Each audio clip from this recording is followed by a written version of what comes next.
Honorable Toroitich. The Honorable Jared Okelo.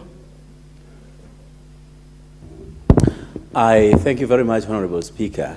And from the outset, Honorable Speaker, in the course of our recess, we just ended, I was going around Nyando constituency.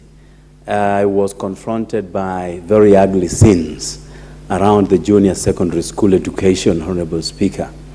Honorable Speaker, it is good to note that even though we birthed the junior secondary school during the last regime, the approach that has been employed by this regime hasn't been anything to write home about.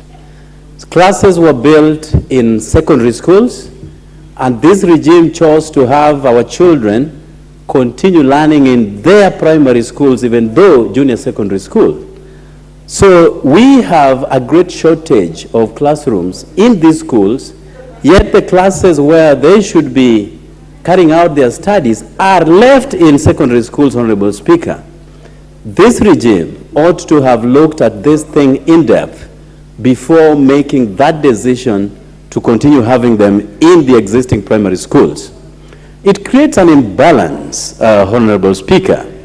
You have very young children in Standard 7 wearing trousers and blazers amidst other students who are putting on shorts. Even those who are in Standard 8 are putting on shorts, yet the juniors in class 7 are putting on the trousers and blazers, Honorable Speaker. This kind of imbalance ought not to have taken shape. And that is why the drafters of the junior secondary school section so chose to have them go to high school, where everybody else is dressed just like them, Honorable Speaker. I noted with great dismay that even though there are 14 compulsory subjects and other elective subjects that come to about 8, so 22 in number, only one teacher is plugged into a junior secondary school.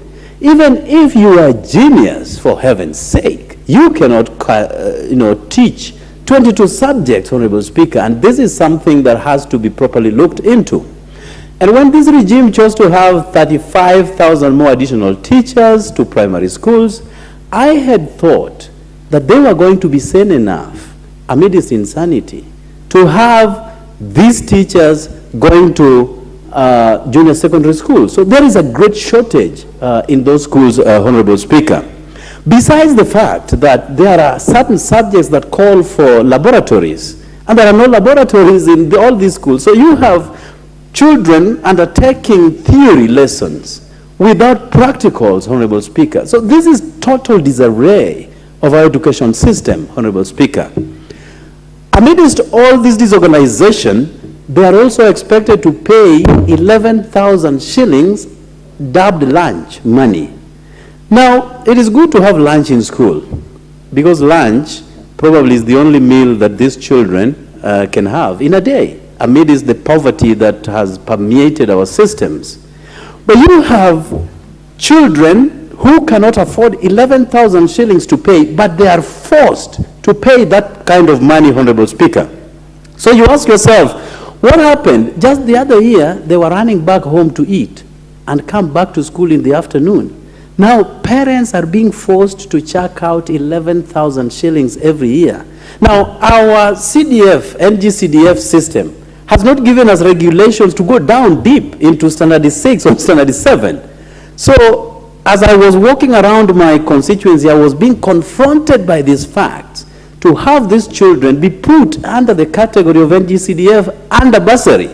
I was telling them, no, we cannot do that because our regulations do not allow us to do so.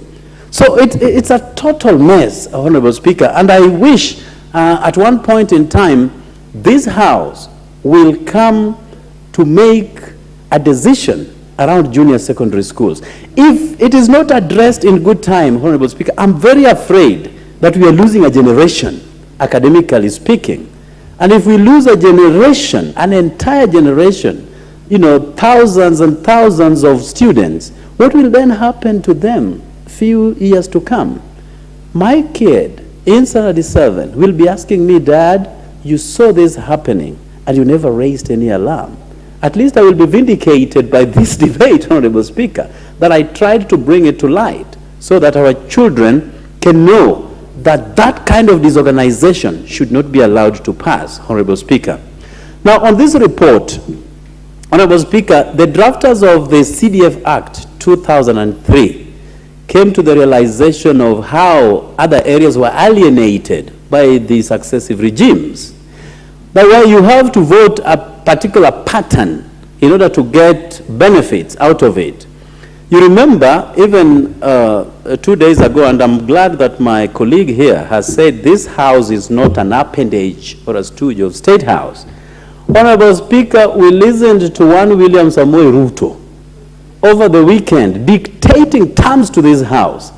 And you know, when we were in school, for us who were privileged to undertake executive education, we were told about separation of powers. How Parliament is separate from the judiciary and is also separate from the executive, and that no house or no arm of government can dictate to the other on how it conducts its business. I was perplexed beyond recognition that William Samoei Ruto could stand up to dictate to this house how they will handle the finance bill, Honorable Speaker. What happened to the independence of these institutions?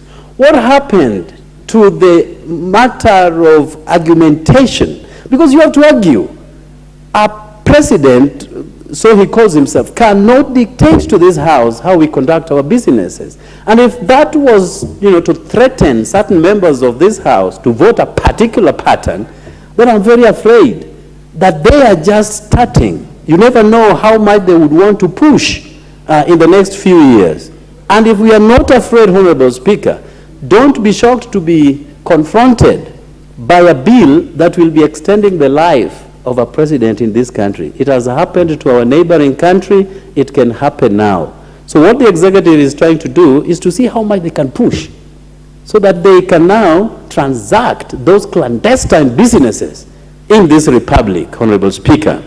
Now, the drafters of our NGCDF, fully recognizing that there are issues that needed to be addressed in schools, with our security, with our sporting culture, and many others, came up with this NGCDF. And one thing that I really appreciate them for is how transparent issues of CDF are, Honorable Speaker. This is one money that if you have to reallocate, then you have to seek permission. Unlike devolution, where, it is at the disposal of a governor and his cabinet to choose as and where money goes without seeking any approval from anybody, Honorable Speaker. Our money is directly plugged to projects. And how I wish that even those who were carrying out the devolution as an act of Parliament and infusing it within the Constitution borrowed from this system, that money must be plugged into a project. That is how issues of corruption are nipped at the bud, Honorable Speaker. And, you move around this country, the only good news only comes from CDF. Whereas billions are usually expended to counties, there is nothing to write home about them, Honorable Speaker. Even when there is no water, there is no health care, there is no roads, no one is asking the governor, they are still coming to us as members of Parliament to answer to these questions, Honorable Speaker. So I wish that the drafters took that model emanating from the NGCDF in order to undertake all the transactions, Honorable Speaker. Now, this inordinate delay that has been spoken by my colleagues here is something that needs to be properly checked, Honorable Speaker. We just disbursed some few monies going towards bursaries. But then what happens to all the projects that we hitherto earmarked for upgrading of classrooms or building new classrooms and doing sporting events and many other things, Honorable Speaker? And the money that we got to some constituencies is not even enough to do bursaries, Honorable Speaker. And we are coming to the end of this financial year. And this house is keeping quiet. Yet, this is the same house that passes budgets for all other departments within government, Honorable Speaker. We haven't noted any inordinate delay with the executive arm of government. Just the other day you saw the Chief Justice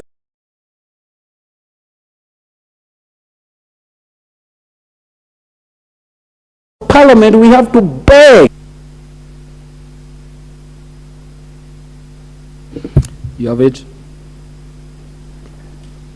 Thank you. I thank you very much, Honorable Speaker.